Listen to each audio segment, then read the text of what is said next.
qu'on a constaté en 2024, c'est que la consommation reprenait des couleurs. Les dépenses sont en augmentation de 3,3%, avec une inflation à 1,3%. Donc on peut parler en fait de consommation corrigée de 2% en 2024. Pour autant, cette croissance, ces 2%, ils sont pas du tout homogènes. La progression en fait en e-commerce est nettement supérieure à celle dans le monde physique.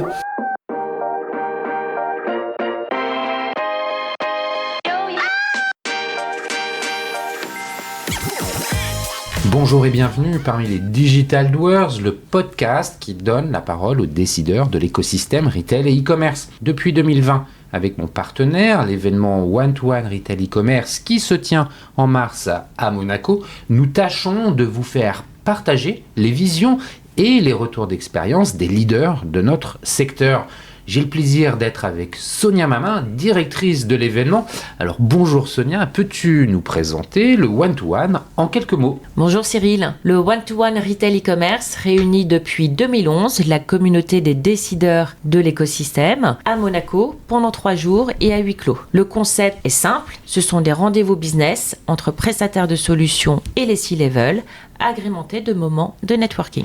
Effectivement, le one-to-one est réellement un rendez-vous incontournable. C'est également des keynotes et des conférences d'exception. Effectivement, nous avons beaucoup de contenu de grande qualité avec des intervenants triés sur le volet pour aborder des sujets d'actualité, donner de l'inspiration et partager des retours d'expérience. Merci Sonia pour cette rapide présentation. Pour en savoir plus, comment doit-on faire ? C'est ultra simple. Vous allez directement sur le site internet du One-to-One Monaco ou vous suivez notre page LinkedIn pour en savoir plus. Merci Sonia, à très bientôt à Monaco et d'ici là en audio, toujours sans coupure.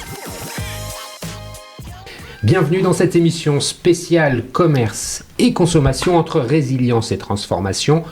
Nous allons nous plonger dans les grandes tendances de consommation en France et leur impact sur le commerce dans un contexte économique incertain entre inflation en baisse, arbitrage budgétaire et nouvelles attentes des consommateurs.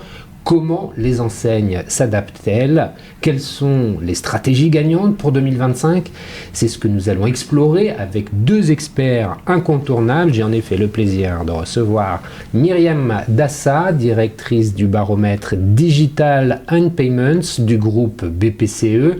Cette 4e édition de l'étude, réalisée à partir des transactions anonymisées de plus de 20 millions de cartes bancaires, nous offre une vision très large et détaillée des comportements de consommation des Français en 2024. Cette nouvelle édition du baromètre met en lumière une reprise des dépenses, mais avec des dynamiques très contrastées selon les générations et les secteurs. Myriam, qui va partager le micro avec Johan Petiot, directeur général de l'Alliance du commerce, qui représente les grandes enseignes de mode, de chaussures et les grands magasins. Son baromètre basé sur les données des commerçants nous plonge au cœur de la réalité du commerce physique et des défis du secteur de l'habillement, un secteur qui fait face à des mutations profondes entre pression des pure players comme Shein et Temu, évolution des comportements d'achat et transition vers une mode plus responsable. Nous allons structurer notre échange en commençant par l'état des lieux des tendances de la consommation en 2024. Myriam nous dévoilera les grands enseignements du baromètre BPCE, puis Johan nous apportera son regard sur le commerce de mode. Nous verrons ensemble comment ces tendances se recoupent et s'opposent. Ensuite, nous poursuivrons par l'impact des JO 2024 sur le commerce, un effet positif pour certains secteurs, mais plus contrasté pour le commerce de mode. Enfin, nous aborderons les sujets des stratégies gagnants et des perspectives pour 2025. Quelle réponse des enseignes face à ces mutations ? Comment allier digitalisation, adaptation, nouvelles attentes des consommateurs et compétitivité ? Mais pour commencer, Myriam, c'est vers toi que je me retourne. Peux-tu te présenter et présenter le baromètre Digital and Payments de BPCE ? Bonjour Cyril, bonjour Johan. Je suis Myriam Dassa, je dirige le baromètre Digital and Payments de BPCE. Nous analysons 20 millions de cartes de manière totalement anonymisée partout en France sur 50 secteurs. C'est un panel exclusif de consommateurs, une carte sur 5 en France. Partie du constat qu'en fait le groupe BPCE possède un parc, je ne sais pas si on peut parler de parc, de 20 millions de cartes. Tout à fait. Donc c'est un énorme asset pour vous. Et l'idée, ça a été d'utiliser finalement toutes les données qui sont issues de ces transactions-là pour pouvoir en tirer des leçons. Exactement, des leçons à la fois sectorielles, comme tu l'indiquais, mais aussi des tendances, des comportements différents selon la génération, la tranche d'âge, ou enfin entre le physique et le digital. Comment le groupe BPCE en est arrivé finalement, puisque c'est la 4e édition, donc ça fait 4 ans, si je ne dis pas de bêtises, une fois par an que vous présentez ça. Quelle a été finalement la motivation du groupe à utiliser cette donnée et à partager à l'ensemble du marché les résultats de cette étude? Nous, chez BPCE, on est convaincus que la donnée est un levier de création de valeur. Donc la donnée, on sait la travailler de manière conforme en fait à toutes les règles en place évidemment pour protéger l'anonymisation du consommateur. Et c'est notamment le cas à travers un portail d'Open Data. Tu vois, nous avons un portail avec plus de 190 jeux de données en fait qui sont publiés avec tout l'écosystème et le baromètre en fait partie d'ailleurs. Ce qui est important de préciser, c'est justement la nature des données sur lesquelles finalement vous appuyez pour créer ce baromètre. C'est l'ensemble des transactions des cartes réalisées avec les TPE, mais c'est aussi les transactions sur mobile. Tout à fait. Effectivement, puisqu'on enrôle sa carte dans son mobile. Pouvoir faire des transactions. Exactement. Est-ce qu'il y a, et je crois savoir que c'est quoi, 15% maintenant à peu près des transactions qui se sont faites. Une transaction sur 6 aujourd'hui et en fait une transaction avec son téléphone, son smartphone. C'est important. Est-ce qu'il y a malgré tout des biais, des parties de la consommation qui sont invisibles, que vous ne pouvez pas voir, ou alors vous considérez que finalement ces données reflètent une forme d'exhaustivité des transactions? La carte, c'est le moyen de paiement préféré des Français. Donc c'est vraiment le moyen de paiement qu'il faut analyser pour prendre le pouls de la consommation au quotidien. Dans ce baromètre, jusqu'à présent, nous ne voyons pas les loyers ou souvent les factures d'électricité. Voilà, ce type de dépenses en fait passe à côté de nos radars aujourd'hui. Mais sinon, dans la conso du quotidien, effectivement. Il n'y a pas de biais puisqu'on a une vraie représentativité générationnelle, territoriale aussi. Et ça, on l'a bien comparé, analysé par rapport à la population au sens INSEE du terme. Oui, c'est important de souligner que même si ce n'est pas exhaustif, c'est tellement révélateur quand même des tendances générales de consommation qu'il y a une énorme légitimité à venir présenter ces résultats. Merci Myriam pour cette présentation rapide du baromètre. On va évidemment revenir, comme je le disais en introduction, en détail sur ces résultats, mais avant ça, je donne la parole à Johan. Est-ce que tu peux te présenter l'Alliance du commerce et finalement les résultats de votre baromètre, votre étude? C'est quoi le mot à utiliser? C'est un panel, je vais y revenir. Panel. Bonjour Cyril, bonjour Myriam. Très heureux d'être avec vous. Donc, je suis Johan Petiot, je m'occupe de l'Alliance du commerce, qui est la principale organisation professionnelle dans le secteur de la mode en France. On réunit à la fois les grands magasins et magasins populaires, donc tous les grands noms du commerce parisien et même de leur réseau partout en France. Et puis, on réunit également les enseignes de l'habillement et de la chaussure qui vont de l'entrée de gamme jusqu'au premium, françaises, internationales, implantées en France. Pour donner une idée en fait de la taille que ça représente, je ne sais pas quels sont les paramètres, les KPI à utiliser, mais c'est quoi le nombre d'emplois, le chiffre d'affaires, le nombre de boutiques? On représente aujourd'hui, on va dire, un peu plus de 16 000 magasins et 150 000 emplois. Il faut savoir que la mode, c'est le premier employeur du commerce spécialisé, derrière bien sûr l'alimentaire, qui représente le plus grand nombre de magasins et le plus grand nombre d'emplois. Donc c'est un secteur qui, malgré les dernières années où il a beaucoup souffert, on y reviendra certainement, qui reste quand même extrêmement dynamique et extrêmement présent dans les territoires. 16 000 points de vente, c'est ça, hein, pas enseigne, 16 000 points de vente, avec beaucoup, tu le disais, des grands noms, des grandes enseignes, mais aussi une myriade de petits indépendants où ils sont comptés. Nous, on représente essentiellement les réseaux. C'est-à-dire que pour adhérer à l'Alliance, il faut être un réseau. On commence à être un réseau à partir de 5 magasins. D'accord. Mais globalement, quand même, on représente plutôt, on va dire, de la grosse PME jusqu'à l'ETI. Il y a énormément d'ETI dans le commerce et jusqu'à la grande entreprise. 150 000 emplois à peu près, c'est ça? Exactement. L'emploi, on y reviendra parce que je crois que c'est quand même un sujet touchy. Il y a des diminutions Bien sûr, on a perdu beaucoup d'emplois ces 10 dernières années. C'est un secteur qui souffre, on est obligé de le reconnaître, qui y reviendra. Alors, on entame, nous, cette année, sur un message un peu plus optimiste. On dit qu'on relève la tête. C'était donc, pour ça que... On va dire, on a souffert, et on espère que, en effet, là, on va y revenir. On est plutôt sur une stabilité en 2024, et on espère maintenant aller chercher de la croissance sur 2025. Mais c'est vrai qu'on a connu des années, quand même, et ces dernières années, quand même, extrêmement difficiles pour le secteur. Le panel, comment il fonctionne, comment il marche, comment la donnée est collectée, est-ce que tu peux nous le présenter? Alors le panel, c'est pas nous qui le faisons directement, on travaille avec un partenaire qui s'appelle Retailint, qui est spécialisé dans le panel, qui est sur notre secteur mode, mais il est aussi présent sur la bijouterie, sur la parfumerie, sur l'électroménager ou même le multimédia. Et en fait, ce sont les enseignes, ils relèvent les données de caisse des enseignes chaque jour, les données de vente de la veille. Et donc c'est pas déclaratif? Non, c'est pas du tout déclaratif, donc c'est là où c'est beaucoup plus scientifique que certains autres panels. Ils se branchent directement sur les outils de chaque enseigne qui font remonter leurs chiffres en J+1 par rapport à la journée passée. Donc chaque jour, l'ensemble des adhérents, je ne sais pas si on parle l'ensemble des adhérents au panel font remonter leurs chiffres à Retailint, et donc chaque jour en J+1, vous avez la consommation sur le marché, enfin l'état des ventes qui ont eu lieu sur ce marché en J-1, la semaine d'avant, le mois d'avant, l'année d'avant, et ça à la maille de la zone de chalandise, c'est-à-dire vous pouvez avoir l'évolution bien sûr au niveau national, mais aussi de votre propre zone de chalandise, aussi bien en chiffre d'affaires qu'en trafic.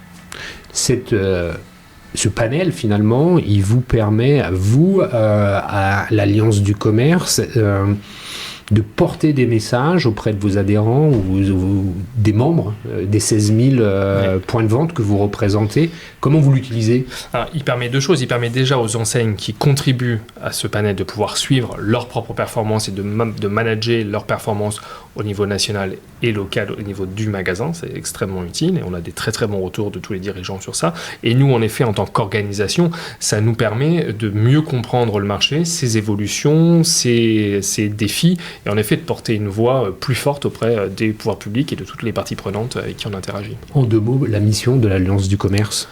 Elle est simple, en 2 mots, c'est représenter, défendre et accompagner dans leur transformation tous nos commerçants. Et ça existe depuis? Alors l'Alliance en elle-même existe depuis 2015, mais c'est la réunion de 3 fédérations qui, elles, existent depuis que le commerce est né. Depuis que les grands magasins sont nés, ils ont choisi de se rassembler dans une fédération qui est l'UCV, Union du Grand Commerce de Centre-Ville. Après, au moment où les enseignes se sont développées sur le marché, elles ont créé leur propre fédération, la Fédération des enseignes habillement, à côté la Fédération des enseignes de la chaussure. Et en 2015, elles ont décidé de se rassembler, de mettre en commun et leurs moyens et leur équipe pour être plus fortes dans tous les débats et qui nous occupent aujourd'hui. Merci Johan, merci pour cette présentation. Je pense que vous l'aurez compris, chers auditeurs, on va avoir 2 intervenants très complémentaires. Je vais repasser la parole à Myriam pour que finalement tu dévoiles un peu plus les tendances du baromètre BPCE, que tu nous partages les enseignements qu'il y a à en tirer. Alors nous, ce qu'on a constaté en 2024, c'est que la consommation reprenait des couleurs. Les dépenses sont en augmentation de 3,3%, avec une inflation à 1,3%. Donc on peut parler en fait de consommation corrigée de 2% en ouais. Pour autant, cette corriger croissance, corriger de l'inflation. Merci. Pour autant, cette croissance, ces 2%, ils ne sont pas du tout homogènes. La progression en fait en e-commerce est nettement supérieure à celle dans le monde physique. Donc si on compare ces 3,3, en fait, cette croissance non corrigée, on a 7,4 en e-commerce et 1,7% de croissance seulement en magasin en 2024. On avait analysé l'effet inverse en 2023. On avait vu en fait on avait constaté un vrai retour en magasin. C'est pas le cas en 2024. Disons que finalement, avec malgré tout une croissance après 2023 qui était plutôt soutenue pour le commerce physique, avoir 1,7%, c'est maintenir finalement l'acquis de 2023, là où le e-commerce accroît sa croissance. Tout à fait. Et à 1,7, on a toujours des dépenses qui augmentent plus vite que les prix, que l'inflation à 1,3. Ouais, c'est ça.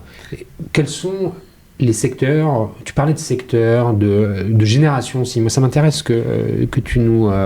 sur la dimension générationnelle, comment vous l'interprétez ? Alors, déjà, ce que nous constatons, en fait, c'est que les seniors sont les vrais boosters de la consommation en 2024.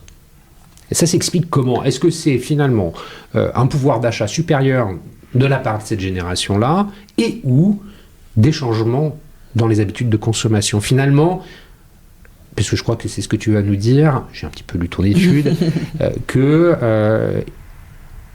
les jeunes générations ont finalement une forme d'influence dans les habitudes de consommation auprès des générations plus âgées. Oui, tout à fait. On va le voir, on le voit sur différents secteurs. En fait, ils ont vraiment un rôle d'influenceur au sens où ils éduquent quelque part en fait à la fois les enseignes, les marques, pour proposer le meilleur parcours digital notamment possible. Et ils influencent aussi leurs proches, que ce soit dans leur cercle familial, social ou autre, avec justement ces nouvelles manières de consommer, avec cette manière de consommer notamment en e-commerce. Qu'est-ce qu'on observe finalement en e-commerce qui change dans les générations les plus âgées ?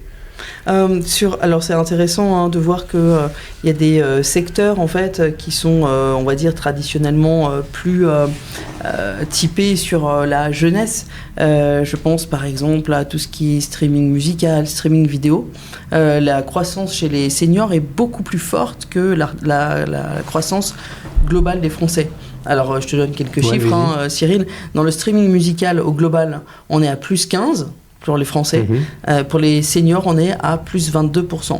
Donc 7 points de différence, en fait 7 points au-delà de la moyenne française. C'est un rattrapage ? Il y a l'effet de rattrapage, effectivement, mais il y a aussi vraiment, on le voit, il y a de nouveaux consommateurs qui s'y mettent.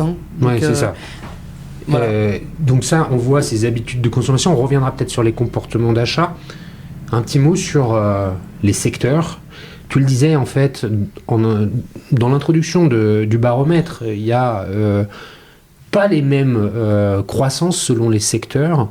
Finalement, on découvre à la lecture du baromètre que le tourisme, tu parles d'évasion, non ? Comment c'est Oui, tout à fait. Effectivement, le tourisme progresse encore en 2024. Alors, les dépenses sont en augmentation. Ça vient effectivement de l'inflation, même si l'inflation est en reflux, mais c'est aussi dû à cet effet de revanche touristique qu'on a observé post-Covid et qui perdure et voire même se renforce encore année après année finalement. Avec les secteurs de la beauté, les secteurs de la culture, des loisirs, c'est ça ? Tout à fait. Alors ça, c'est la cosmétique, effectivement, à le vent en poupe. Les formations aussi, les formations dont les dépenses sont en augmentation de 13%. Ça, c'est un secteur, en fait, qui profite pas mal de tout ce qui se passe en ligne, sur les réseaux sociaux notamment, avec le succès, le boom des masterclass en ligne. 3/4 des dépenses de ce secteur formation sont réalisées sur Internet. Et alors le commerce physique dans tout ça, avant que je puisse passer la parole à Johan, parce que là on est multisectoriel. Alors oui, là on a vu des secteurs qui ont le vent en poupe, on a des secteurs qui marquent le pas, je pense à l'alimentaire par exemple, avec des dépenses qui stagnent dans les enseignes traditionnelles et qui sont même en recul dans le discount alimentaire. Ouais, ça c'est surprenant. Moins 2%, ouais, c'est la première année là. Tu dois observer que par ailleurs, dans le discount, les actions autres normales et ces enseignes-là, on n'entend parler que d'eux. Ils doivent bien fonctionner, non? Le discount de produits. Alors, effectivement, ce que nous, on appelle le discount non alimentaire ou généraliste, gagne encore du terrain en 2024 avec des dépenses en augmentation de 8%. Et les CSP+, ne sont pas en reste. Donc, c'est vraiment un secteur qui touche tout le monde, qui a conquis toutes les tranches d'âge, on l'a vu, et toutes les catégories socio-professionnelles. Là où, en face, les enseignes traditionnelles de bricolage, aménagement de l'intérieur, souffrent avec des dépenses en recul de 3%. Donc un différentiel moins 3, plus 8 pour le discount justement généraliste. Vous arrivez dans votre baromètre à faire la différence des dépenses online versus offline? Tout à fait. Et quand on n'est que sur du offline, on observe quoi? Quand on est juste sur les dépenses dans les commerces physiques, ça croît encore? On est sur quelque chose qui stagne? Alors les dépenses, effectivement, ce qu'on disait dans les commerces physiques, augmentent de 1,7. Donc ça reste positif puisque supérieur à l'inflation. Les dépenses ont progressé plus vite que les prix en fait. Donc c'est pour ça que nous on parle au global d'une consommation qui reprend des couleurs, mais c'est fortement tiré à la hausse par Internet en 2024. Johan, Internet, c'est exclu finalement du panel de l'Alliance ou pas? On a aussi une visibilité sur ce qui se fait sur Internet avec des résultats qui vont recouper un peu ce qu'a dit Myriam, mais chez nous, en tout cas, pour le profil de nos entreprises, un web qui est en recul. En fait, si je reprends le magasin physique en 2024, on est plutôt parvenu à stabiliser notre activité. On est quasiment à l'équilibre, on est à moins 0,1% sur 2024. En magasin, ce qui est une excellente nouvelle, je le disais, après 4 années extrêmement difficiles. On se souvient, les 2 années de Covid, on a été fermé 7 mois quand même, on a été qualifié de non essentiel. Après, toute cette vague inflationniste qui a véritablement pesé sur les arbitrages de consommation. Juste un chiffre, dans notre secteur de la mode, on est passé à 1995 où ça représentait 6% du budget des Français, à aujourd'hui où ça représente plus que 3%. Donc on voit bien qu'on a divisé par 2 la part du budget des Français dédié à l'habillement, parce qu'il y a une telle pression des dépenses obligatoires, santé, logement, qui font que ces arbitrages-là ont été très défavorables à notre secteur. Donc quand même, malgré tout, après ces 4 années de crise, ça fait même 10 ans que le marché est en baisse, mais vraiment avec ces 4 dernières années extrêmement difficiles, on estime que nous, on relève la tête. C'est-à-dire en 2024, on stabilise notre activité, ce qui n'est pas exceptionnel, mais néanmoins, on a l'impression qu'on a touché peut-être un plancher et qu'on est sur une année rebond. Et on espère véritablement en 2025, on y reviendra, aller chercher maintenant de la croissance. Mais donc, une activité qui se stabilise, avec un trafic qui revient aussi en magasin. Sur l'année, en termes de trafic, on est à moins 0,5, mais en fait avec 2 périodes bien distinctes dans l'année. Un premier semestre qui a été très mauvais et un deuxième semestre où on a un trafic de plus de 2% en magasin, donc qui revient dans les magasins avec une activité plutôt favorable sur ce second semestre. Donc en effet, on termine en disant le magasin physique est pas mort, il a encore toute sa place dans l'expérience d'achat. On y croit, on y reviendra, il faut qu'il se transforme, il faut qu'il propose tous les services adéquats, mais en tout cas, on a une activité en magasin physique qui se stabilise et en face, à l'inverse peut-être de ce qu'on voit dans le panel, on y reviendra, je pense que c'est la grande différence. Nous, on a plutôt sur les acteurs traditionnels omnicanaux un recul du web, puisqu'on est à moins 3,7 en 2024 sur le web. Ça montre certainement 2 choses. D'abord, un peu un retour à la normale, parce qu'il faut dire que durant la crise, lorsque nos magasins ont été fermés, durant la crise Covid, nos magasins ont été fermés et donc on a beaucoup investi dans le digital. On avait un digital qui faisait plus 70% par rapport à ce qu'il faisait avant Covid. On pouvait partir loin. On partait très loin. Et il y a eu une forte demande, nos magasins étant fermés, on a investi à fond sur le web et donc on est arrivé à plus 70 par rapport à 2019. Donc on est un peu, on va dire, un retour à la normale par rapport à ce qu'on connaissait avant. Et puis il y a quand même une concurrence sur Internet qu'on ne voit pas nous dans notre panel, mais qui marche bien et qui prend des parts de marché aux acteurs traditionnels. Donc c'est probable que sur des acteurs omnicanaux qui partent du retail physique, on soit sur un web à moins 3,7. Mais en effet, je veux bien croire, comme le dit Myriam, que le web dans son entier, quand on ajoute les plateformes, et y compris les plateformes internationales surtout, on est sur un web qui est beaucoup plus dynamique. Dans quelle mesure l'omnicanalité est une réalité auprès des membres de l'Alliance du commerce ? Est-ce qu'on parle finalement de l'encaissement online ? Est-ce qu'on peut finalement estimer le rôle du digital dans le parcours d'achat ? Je m'explique. De plus en plus de consommateurs préparent online leurs achats, se rendent en magasin pour pouvoir le concrétiser. Je pense que tout le monde se reconnaît dans cette façon de faire. L'encaissement, il est en magasin, il n'est pas online, mais pourtant le online a contribué finalement à concrétiser la vente. Ouais. Oui, et vous avez aussi en sens inverse, c'est-à-dire des gens qui viennent dans le magasin, qui repèrent un produit, mais il n'y a pas la couleur, il n'y a pas la bonne taille, et vous rentrez chez vous et vous le commandez sur Internet, voire même le vendeur en magasin peut vous le commander sur Internet et le faire livrer chez vous. Donc aujourd'hui, les parcours d'achat sont totalement croisés, et on n'a pas un client qui serait spécifiquement en magasin et un client qui est spécifiquement en web. Aujourd'hui, tous les parcours sont croisés. Ce qui est quand même intéressant, on a interrogé les Français avec Via Voice là, au mois de décembre, dans le cadre de la préparation de notre bilan, et on voit quand même un attachement des Français assez fort au magasin. Quand on les interroge sur où faites-vous vos achats en général, c'était 3/4 en magasin, 25% sur le web. Donc on voit quand même que le magasin garde sa place. Hein.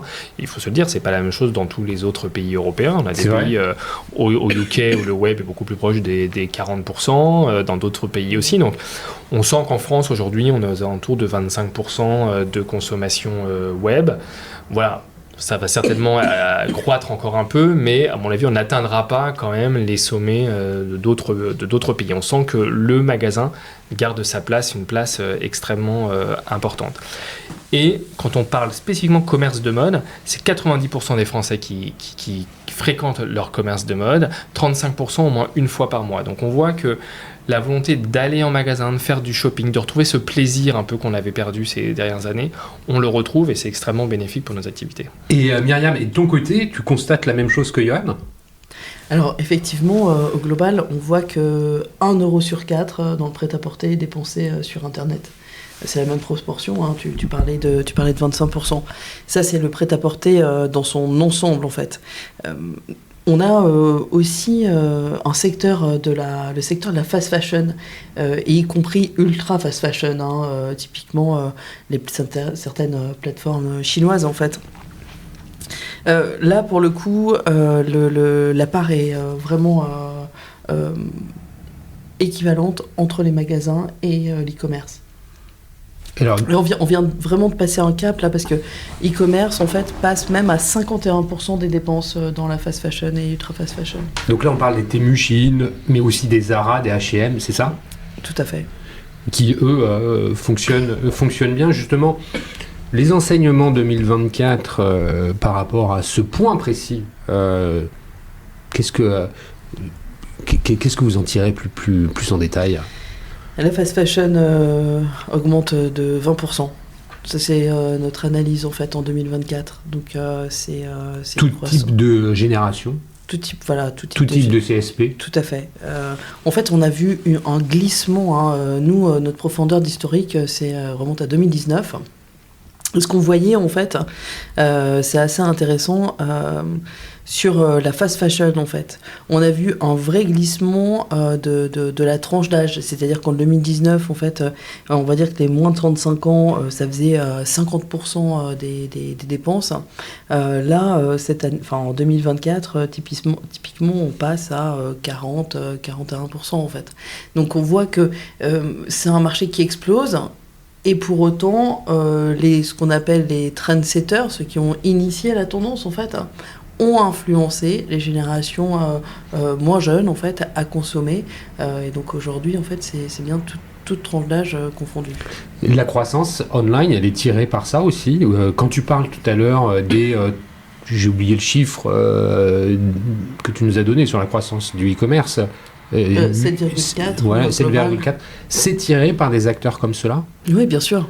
Donc c'est pas homogène sur tous les secteurs. Ceux-là ils sont véritablement une locomotive. Tout à fait. Tout à fait, et puis on a aussi des secteurs, on a parlé streaming musical précédemment, c'est un secteur qui est full digital en fait. Donc certains secteurs qui continuent de performer et qui sont 100% digitaux tirent toute cette croissance du e-commerce vers le haut. Vous observez par ailleurs, je fais une petite aparté là-dessus, sur les secteurs de la maison, du bricolage, des chutes? Oui, tout à fait. Sur les enseignes traditionnelles, on est à moins 3% de dépenses, là où on est à plus 8% sur l'équivalent en discount. Oui, c'est ça, c'est ce que tu disais tout à l'heure. Voilà. C'est pour faire écho effectivement à la fast fashion dans le prêt-à-porter par rapport aux enseignes traditionnelles. Il y a aussi dans tout ce secteur, ce grand secteur du prêt-à-porter, une tendance sur la seconde main. Je pense que c'est important, et Johan, c'est aussi un axe fort, en fait, un enjeu fort chez les consommateurs, donc obligatoirement fort chez les distributeurs. La seconde main, c'est plus 17% de dépenses en 2024. Donc c'est énorme. Voilà, c'est énorme. Et c'est sous-estimé. Et c'est sous-estimé parce qu'il y a plein de choses qui passent sous le radar. Tu le disais justement quand on a préparé l'émission. Typiquement, les ventes sur Vinted, il y a des cagnottes et l'argent reste dans les cagnottes pour être dépensé. Ça sur la plateforme. Sur la plateforme, et ça se voit pas. Donc on peut imaginer facilement que la seconde main, c'est quelque chose qui est sous-estimé. J'en profite pour retourner la question vers Johan. Myriam vient de nous parler de deux aspects fondamentaux pour le secteur que tu représentes. L'ultra fast fashion, les deux gros mots du moment, c'est Shein et Temu, et puis la seconde main. Ça, ce sont... Et on va aller après plus loin dans la troisième partie pour parler des stratégies gagnantes à venir. Mais finalement, en 2024, comment le commerce de mode perçoit ces environnements de marché que sont l'ultra fast fashion et la seconde main? Alors déjà, ce sont deux environnements que malheureusement on a beaucoup de mal à tracer dans notre panel, donc c'est très éclairant ce que peut nous dire Myriam sur cet aspect-là, parce que d'une part, sur les acteurs de l'ultra fast fashion, donc qui sont des plateformes asiatiques aujourd'hui, internationales, qui ne communiquent pas leurs chiffres, donc il faut qu'on les ait par d'autres biais. Donc merci aux cartes. C'est un vrai challenge, parce qu'on voit que ce sont des acteurs qui sont présents depuis quand même relativement peu longtemps. Si on parle de Temu, ça fait un an et demi. Shein, ça fait 4 ans, vraiment, qui commence un peu à prendre de la place. Et en 4 ans, on apprenait la semaine dernière 22% des colis de la Poste. 22% des colis de la Poste. Shein serait l'une des marques chez lesquelles les Français ont le plus dépensé en 2024. On voit que elles sont récentes et elles sont extrêmement agressives dans la prise de part de marché. Donc nous ne sommes pas contre la concurrence, au contraire, elle a toujours existé dans notre secteur, elle existera, elle pousse chacun à se transformer, mais là on est quand même face à une concurrence qui n'est plus loyale aujourd'hui. On a des acteurs qui profitent d'un dumping, quand on ne paie pas de droits de douane à l'entrée de l'Europe, c'est 4 milliards de colis qui sont envoyés chaque année en Europe et qui ne payent pas de droits de douane parce qu'en dessous du seuil de 150 euros, pardon, on n'est pas encore dollars. 150 euros. Et donc la concurrence est loyale dès la production, parce que les coûts de production ne respectent... Enfin, il n'y a pas les mêmes normes qui sont respectées. On s'interroge aussi, bien sûr, sur les normes sociales et la façon de les respecter. Et environnementales. Et normes environnementales, sur les matières aussi qui sont sélectionnées. Voilà. Il y a quand même très peu d'efforts pour aller vers des matières un peu moins impactantes. Mais y compris quand une entreprise française importe depuis l'Asie, elle paye des droits de douane quand le container passe la douane. Là, Shein et Temu envoient des millions de colis chaque année qui ne payent aucun droit de douane, avec des entreprises qui sont souvent ou a priori quand même assez soutenues par leur État pour justement aller chercher des parts de marché à l'étranger. Donc ça, en effet, nous on dit au gouvernement français, on dit attention, parce que on n'est pas contre la concurrence. Oui, il y a une concurrence, mais faut-il encore qu'elle soit loyale, parce que le risque aujourd'hui qu'elle fait peser sur le commerce de mode, mais sur l'ensemble du commerce, Temu propose tous les produits, Shein pareil, le risque il est systémique, c'est-à-dire que pour la première fois, le commerce est délocalisable. On a vu partir notre industrie, demain on pourrait voir partir le commerce, et c'est déjà le cas dans de nombreuses villes. Et d'ailleurs, les réseaux, pour survivre aujourd'hui, parce qu'elles doivent investir dans le online, elles restructurent aussi leur réseau, on le voit. Donc il faut faire attention. Donc on dit par rapport à ces acteurs-là, Oui, mais donnez-nous les mêmes règles du jeu, parce que si aujourd'hui ces deux entreprises avaient les mêmes règles du jeu que les entreprises nationales, elles ne survivraient pas. Voilà. Sur la seconde main, c'est une vraie attente qu'on a du mal aussi nous à tracer, mais c'est une vraie attente d'abord du consommateur, hein, pour des raisons d'inflationnisme et des raisons de prix. Hein, c'est quand même le prix, le premier driver d'achat, avant même les attentes ou les attentions environnementales. Alors moi je suis convaincu que face aux mastodontes que sont Vinted, le Bon Coin et autres, on a toute notre carte à jouer en tant qu'enseigne. Et il y a des enseignes qui développent aujourd'hui des offres de seconde main importantes. Je pense aux marques Sandro, Mage, Maison 1, 2, 3 dans le premium, Kiabi aussi, qui aujourd'hui fait de la seconde main en magasin et sur internet, des acteurs comme Jules. Enfin il y en a plein qui aujourd'hui développent une offre de seconde main. Voilà, c'est plus émergent qu'un Vinted, mais je pense qu'on a toute notre place en tant que marque de pouvoir d'abord réassurer notre client, parce qu'aujourd'hui, quand vous achetez via Vinted à un particulier, vous ne savez pas comment le produit va arriver, il faut déjà que vous l'ameniez à la poste, il y a cet effort de logistique à faire. Quand on est une marque, on rachète le produit, on le remet en état, on apporte de la confiance à notre client, et donc je pense qu'on a toute notre place sur le marché de la seconde main, mais c'est vrai que c'est un challenge sur lequel il faut aller, et surtout sur lequel on doit aller en cherchant de la rentabilité. Parce qu'aujourd'hui, on voit que tous les modèles, on voit que toutes les enseignes qui se sont lancées pour le moment, elles peinent à trouver un modèle économique, parce que par rapport à une plateforme en C2C, hein, de consommateur à consommateur, qui n'est juste un intermédiaire, finalement, elle ne supporte aucun frais de logistique, aucun frais de remise en état. Quand nous, on joue notre rôle de commerçant, on a tous ces frais-là à aller chercher, avec des prix de vente qui sont quand même inférieurs à un prix de vente de neuf, et donc il faut arriver à trouver une équation économique qu'on n'a pas encore totalement trouvée. Donc c'est l'enjeu des prochaines années pour qu'on puisse véritablement prendre ce marché après le corps de la seconde main et qui est amené à croître. Il faut qu'on arrive à trouver un modèle de rentabilité, et c'est pas simple. Il y a une organisation de la filière qui est nécessaire à mettre en place aussi, puisque finalement, quand on fabrique des vêtements neufs, vouloir raccommoder ou remettre en état des vêtements usagés, c'est pas du tout les mêmes opérations. Non, c'est sûr, c'est pas du tout les mêmes opérations, d'autant plus que quand vos produits neufs sont produits à des milliers de kilomètres. Vous n'allez pas renvoyer un produit de seconde main pour le réparer ou le laver. Aucun sens écologique, aucun sens économique. Ça ne fonctionne pas. Non. Donc il faut d'abord que dès la conception du produit, on réfléchisse à des produits qui soient durables, donc qui soient de qualité. Il faut aussi, on voit que la seconde main, ça marche bien sur des produits qui ont de la valeur, qui avaient déjà de la valeur à l'achat et qui en ont de la valeur à la revente, parce qu'il faut quand même arriver à avoir un modèle. Donc il faut que votre produit soit de qualité, avec un prix qui lui permette d'avoir de la valeur. Et puis il faut qu'en France aussi, ça commence à se structurer, ce qu'on appelle un peu des hubs de reconditionnement, en fait, où quand moi, client, je veux rendre mon produit de seconde main à mon enseigne, en fait, généralement, elle sous-traite à un hub de reconditionnement qui reprend le produit, qui le remet en état, qui le relave s'il y a besoin, qui peut le réparer s'il y a besoin, avant de le remettre en vente. Et ce sont toutes ces opérations logistiques qui, en fait, coûtent beaucoup.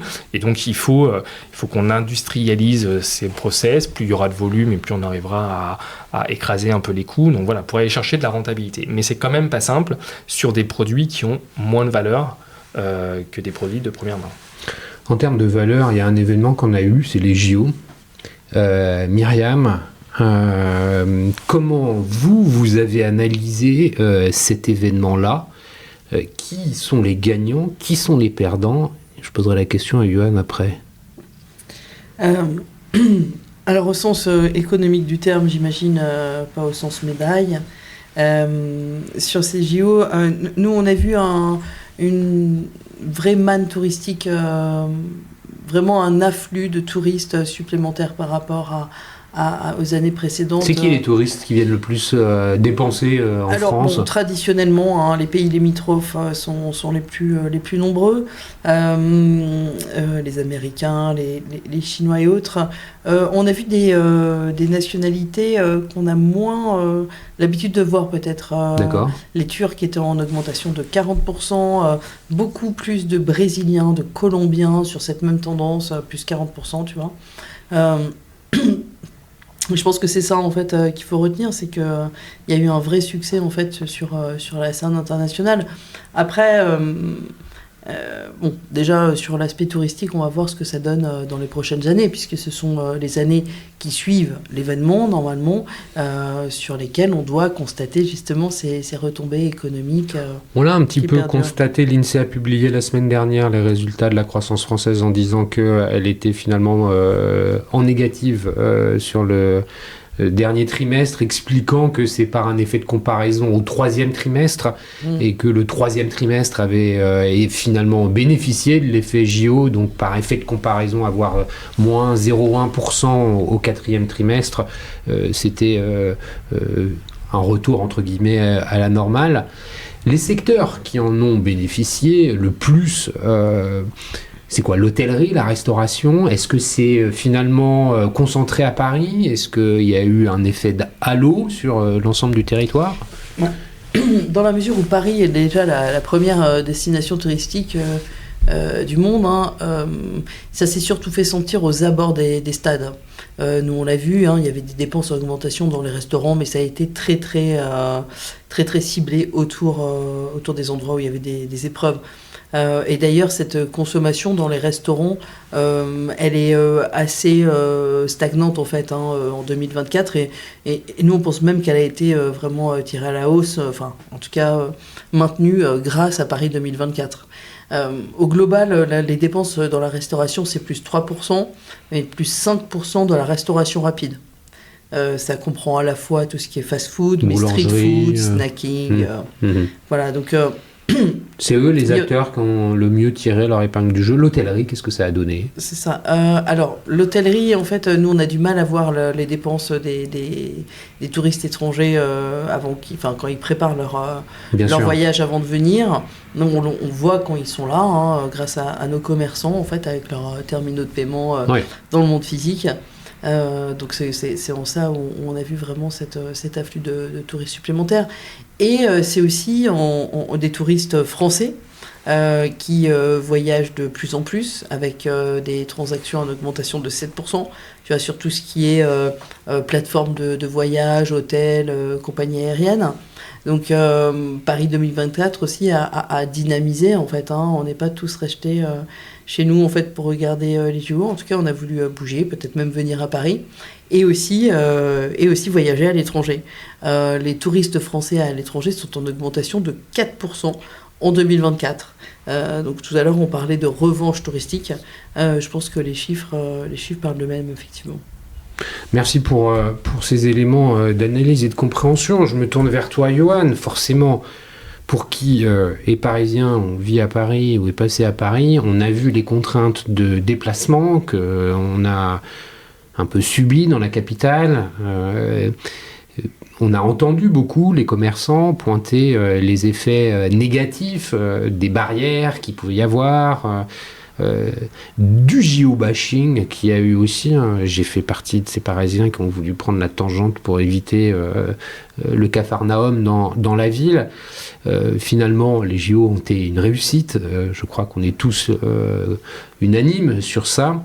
Qu'en est-il pour les commerces de mode pendant cette période ? Oui, on a tous voulu partir et puis finalement on voulait re-rentrer pour rattraper ce qu'on avait manqué parce que c'était quand même un formidable événement.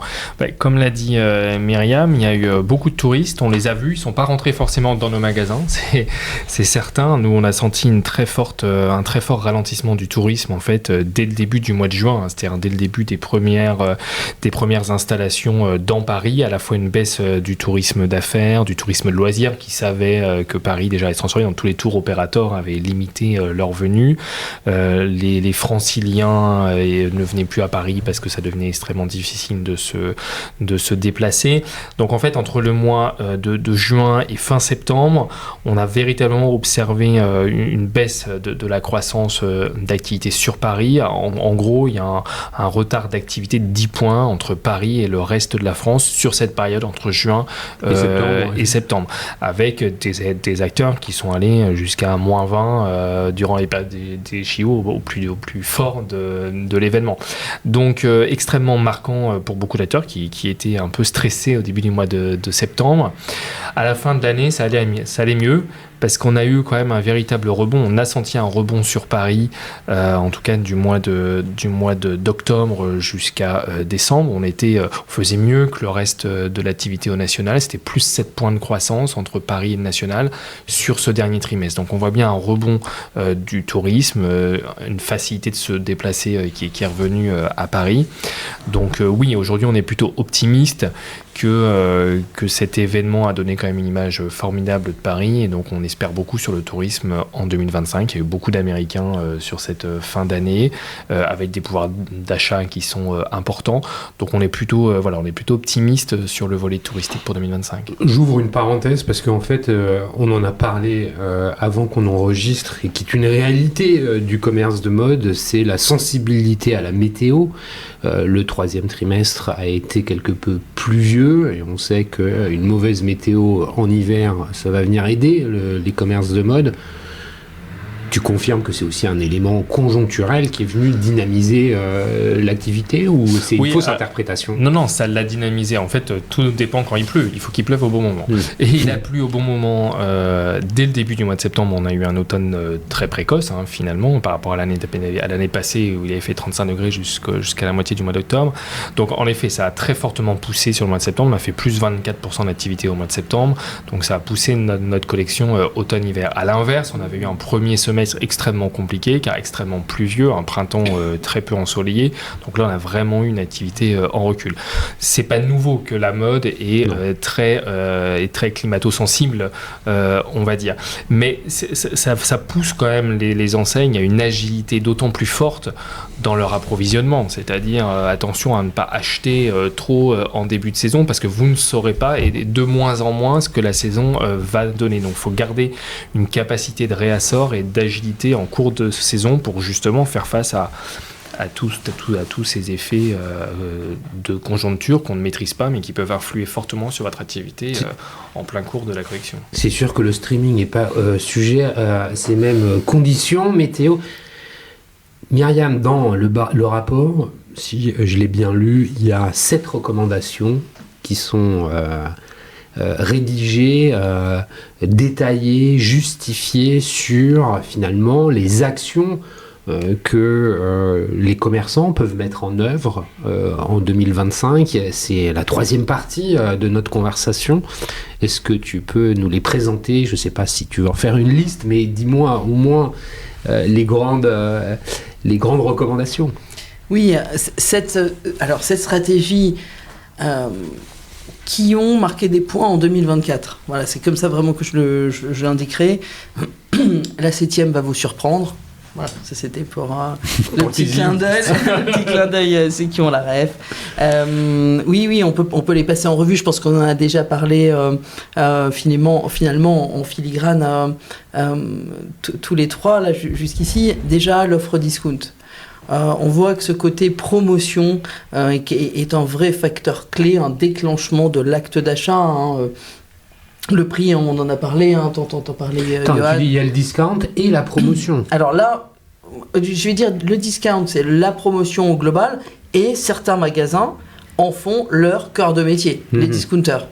Mais dans les GSA, tu peux très bien avoir des têtes de gondole avec la promo.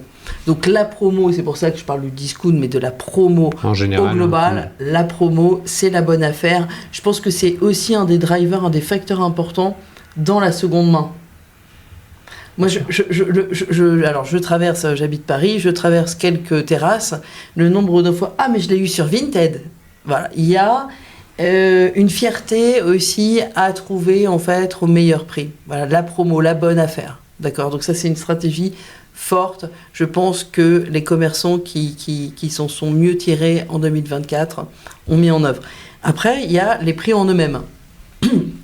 Et là, typiquement, rogner sur ces prix, c'est l'exemple des GSA, des grandes surfaces d'alimentation traditionnelles, qui ont été challengées par la montée en puissance de tout le discount alimentaire, et qui ont limité, contenu, en fait, voire revu à la baisse certains des prix de leurs produits, en fait, et l'ont fait savoir aussi, ce qui marque une meilleure performance d'ailleurs que le discount alimentaire en 2024.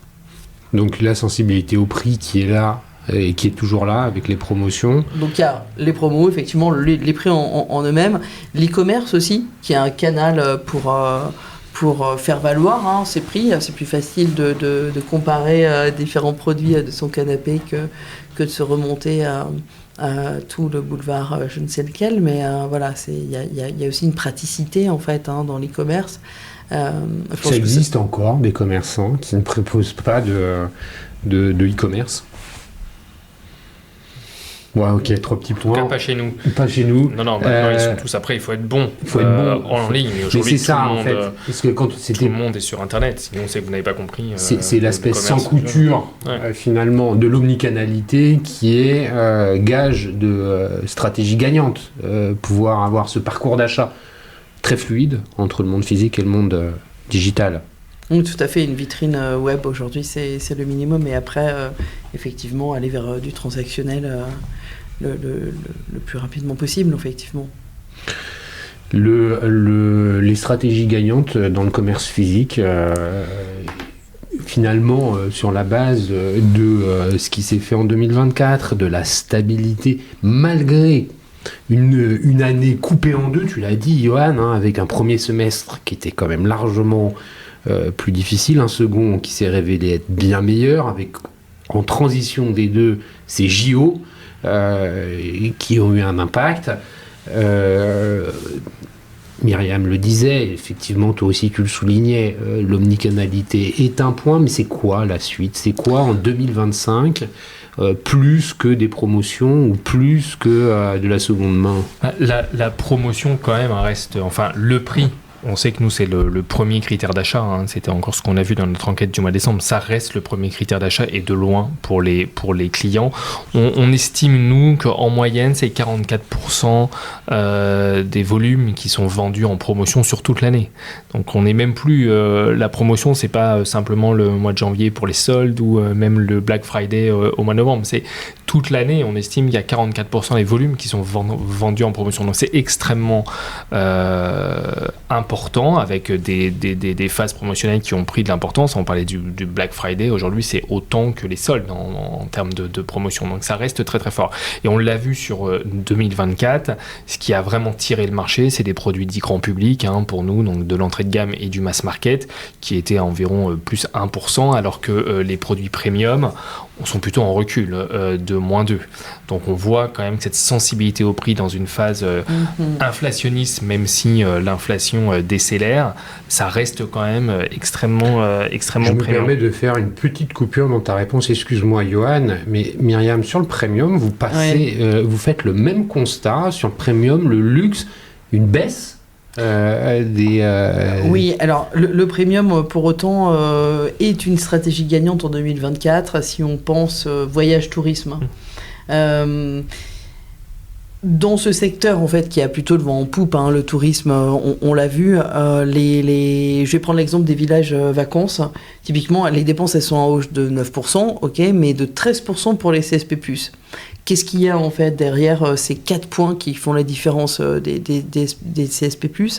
C'est tout un panel de services personnalisés, des options. C'est-à-dire qu'on va réserver un séjour de base, mais on va prendre en plus une excursion, le spa, le barbecue, enfin voilà, tout ce que vous pouvez imaginer. Et justement, donc, c'est bien dans ce que je dis, dans tout ce qu'on peut imaginer.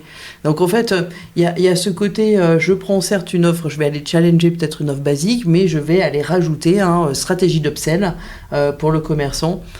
Une fois que le client est ferré, on va lui vendre des options. Donc c'est vraiment la premiumisation qui peut aussi dans certains...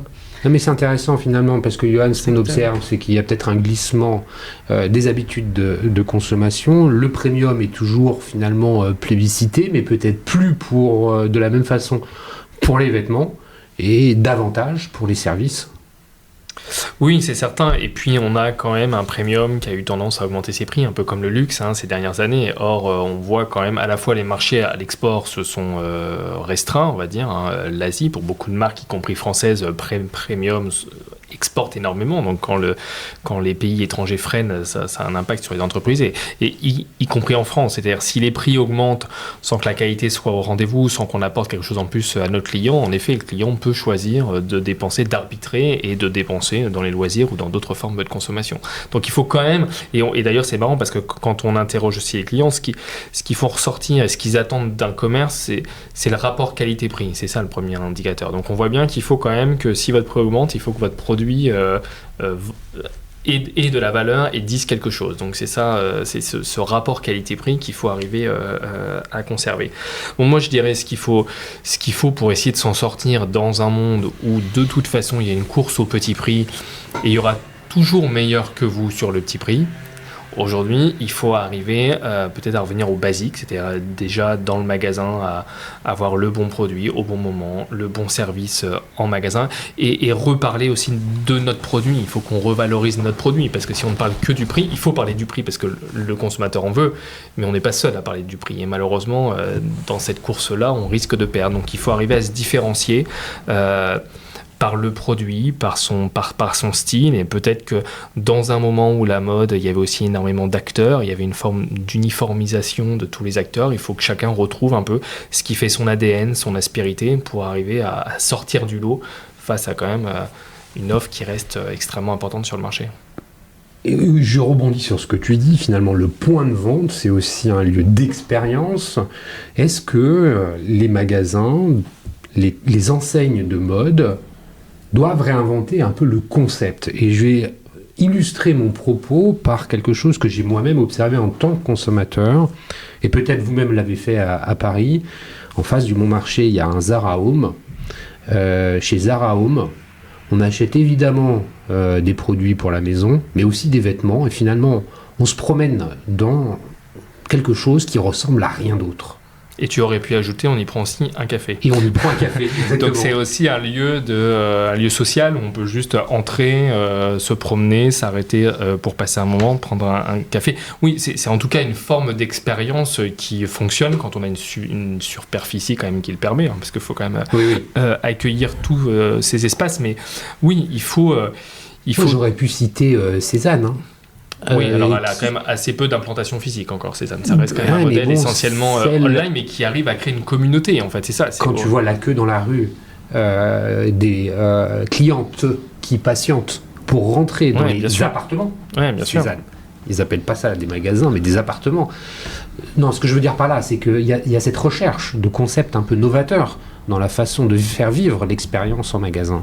Oui, et de créer, c'est ce que fait très bien Sen, d'arriver à créer une communauté qui finalement va partager entre elles sur le produit, mais peut-être sur d'autres activités, leur hobby, leur sport préféré. Enfin, c'est comment on arrive à créer une communauté autour de la marque, autour des valeurs de la marque, qui fait que votre client sera fidèle et vous suivra, que ce soit d'ailleurs en magasin ou sur Internet. Parce que ce qu'on voit aussi, c'est que pour être fort sur le online, pour être très présent sur les réseaux sociaux, ça coûte quand même de plus en plus cher en recrutement client aujourd'hui. Le référencement, l'acquisition coûte de plus en plus cher. Donc, si on ne peut pas acquérir, il faut qu'on fidélise au maximum. Et les fidéliser, c'est ça, c'est créer les bons services, leur créer une communauté qui va faire que le client, finalement, vous sera fidèle. Exactement, et en termes de fidélisation, et quand on lit cette question-là à celui du business model, Myriam, est-ce que finalement vous arrivez à voir au travers du baromètre ce que peut représenter les abonnements? Est-ce que c'est quelque chose qui vient aussi chercher la fidélisation? Alors, effectivement, ce qu'on voit, nous, avec le baromètre BPCE, c'est que la stratégie d'abonnement est une bonne stratégie, effectivement, pour fidéliser. J'enfonce évidemment une porte ouverte, mais ce que je veux dire par là, c'est qu'on voit certains types d'abonnements. Je vais revenir sur les plateformes musicales. Les plateformes musicales, en fait, aujourd'hui, ça a augmenté de manière phénoménale parce que le panier a augmenté. Il est passé de 10 à 17 euros de 2021 à 2024, le panier moyen sur les plateformes de streaming musical. Donc c'est bien par tous les services personnalisés, les playlists partagées en fait, et voilà, à un moment on va prendre un abonnement, et c'est exactement ce que tu dis en fait, c'est créer une communauté engagée en fait sur des valeurs, alors là on parle plateforme musicale, ça va être sur la qualité, sur peut-être des répertoires plus de niche, des catalogues plus de niche. Donc, et une fois qu'on est engagé, là, aujourd'hui, sur le streaming musical, on y reste, en fait, malgré la hausse de l'abonnement. Et c'est là, d'ailleurs, où ça a un impact sur les autres types de consommation, parce que finalement, cet abonnement que vous avez pris un jour et qui vous plaît et que vous voulez garder et qui augmente automatiquement, vous n'allez pas vous désabonner parce que votre pratique de consommation, elle passe par là aujourd'hui. Mais la part de budget que vous allouez à cet abonnement autre, on va dire, c'est autant d'argent que vous mettez plus dans le vêtement ou dans d'autres secteurs. Donc c'est pour ça qu'on ne met plus dans les CD. Oui, que vous mettez plus dans les CD, mais est-ce que un abonnement à une plateforme de streaming, on va dire de 15 € par mois, est-ce que avant vous dépensiez 180 € en CD par mois, tout le monde, par an, tout le monde, je pense pas finalement. Donc, alors peut-être pour ceux qui écoutaient le plus, mais finalement que tout le monde ait autant de, donc c'est quand même aujourd'hui. Et puis il y a le téléphone qui vient s'ajouter à ça, donc tous les arbitrages de consommation, le streaming vidéo, effectivement. Le streaming vidéo, donc tout le. Pour certains, ça devient, en tout cas pour tout ce qui est fournisseur d'accès à Internet, comme des dépenses incompressibles. Il y a les abonnements aussi sur les produits. On a un abonnement chez Monoprix, par exemple, où on a une carte de feed qui nous donne 10 €, 10% de réduction sur l'alimentaire. On a un abonnement chez Amazon pour bénéficier de la livraison plus rapide. Finalement, l'abonnement n'est pas que lié forcément à un service digital, mais il s'élargit. On peut même aujourd'hui avoir des abonnements de location de vêtements. Oui, c'est vrai. Alors ça reste quand même une offre émergente aussi pour tous ces coûts, pour toutes ces questions d'abord d'habitude de consommation. On n'est pas, c'est beaucoup moins répandu que la seconde main quand même aujourd'hui. Et puis il y a aussi là une question de modèle économique encore plus fort, parce que quand vous êtes abonné à des vêtements que vous gardez un mois, que vous renvoyez à la marque pour faire, donc voilà, il y a quand même tous ces coûts-là, donc il faut trouver le bon modèle. Je sais que ça existe dans la chaussure, vous avez des marques telles que Bocage aujourd'hui qui a trouvé un modèle assez intéressant avec un abonnement de chaussures, puis vous renvoyez, une fois que vous arrêtez votre abonnement, la paire de chaussures est ramenée dans une usine en France qui remet en état la chaussure et qui le revend après sur le marché de la seconde main. Donc il y a des modèles quand même qui existent, il y a des possibilités, mais ça reste quand même encore émergent dans notre secteur. Écoutez, merci beaucoup pour cette conversation. Je ne sais pas si vous en avez conscience, mais on a passé l'heure d'enregistrement. Merci beaucoup pour toutes ces insights. Moi, je retiens finalement de vos propos qu'il y a un message positif et d'encouragement pour 2025 avec une consommation qui est quand même soutenue, qui, même dans le commerce physique, on est ambitieux finalement pour l'année à venir, avec finalement une lumière multisectorielle qui nous est apportée par Myriam et le baromètre BPCE. Je tiens à vous remercier. Est-ce que vous avez envie d'ajouter un dernier mot ? Est-ce que j'ai oublié quelque chose de fondamental dans notre échange, ou alors on a à peu près fait le tour ? Non, tout est très bien, merci beaucoup. Si on a une chose à retenir, on va dire, c'est notre optimisme prudent pour 2025, avec l'idée vraiment, qu'après quelques années de crise, le commerce de mode relève la tête et on espère qu'il puisse aller chercher de la croissance, parce qu'il ne faut jamais oublier que le commerce, c'est bien sûr une activité économique, mais c'est aussi beaucoup plus que cela. Et donc souhaitons à tous les commerces une bonne année 2025 en tout cas. Myriam, allez, tu as le mot de la fin. Donc, à moi le mot de la fin. Merci Johan en tout cas, et merci Cyril pour cet échange. Le mot de la fin, effectivement, la consommation a repris des couleurs en 2024. Nous allons être attentifs en fait à ces nouvelles tendances en 2025. Et pour garder l'esprit positif. Et pour garder l'esprit positif, en fait, un dernier mot peut-être sur la solidarité des Français en 2024, ce que nous avons observé. Oui. En novembre, en fait, on aurait publié en novembre, on aurait dit que 2024, la solidarité était en berne. Décembre a tout changé. Et 2024, c'est plus de donateurs et des donateurs plus généreux. Tu parles là effectivement du don aux associations, du don en général pour des organismes caritatifs et des choses comme ça. Oui, tout à fait. Des donateurs donc en augmentation de 10%. 10% de nouveaux donateurs et des dons en augmentation de 17%. C'est décembre qui a vraiment fait changer la tendance de l'année 2024. Et je trouve super de terminer sur un mot comme celui-là. Merci mes chers auditeurs pour votre fidélité. Si vous voulez en savoir plus sur l'Alliance du commerce et sur le baromètre BPCE, vous pouvez éventuellement contacter via LinkedIn, je pense que c'est le bon moyen. Mes deux invités, si vous voulez plus d'informations, vous pouvez aussi passer par moi. Je me ferai le relais auprès d'eux si nécessaire. Merci à Comexposium et au One-to-One Retail e-commerce de Monaco pour le support apporté à cet épisode. Johan, Myriam, merci beaucoup et je vous dis à très bientôt. Merci. Merci, à très vite.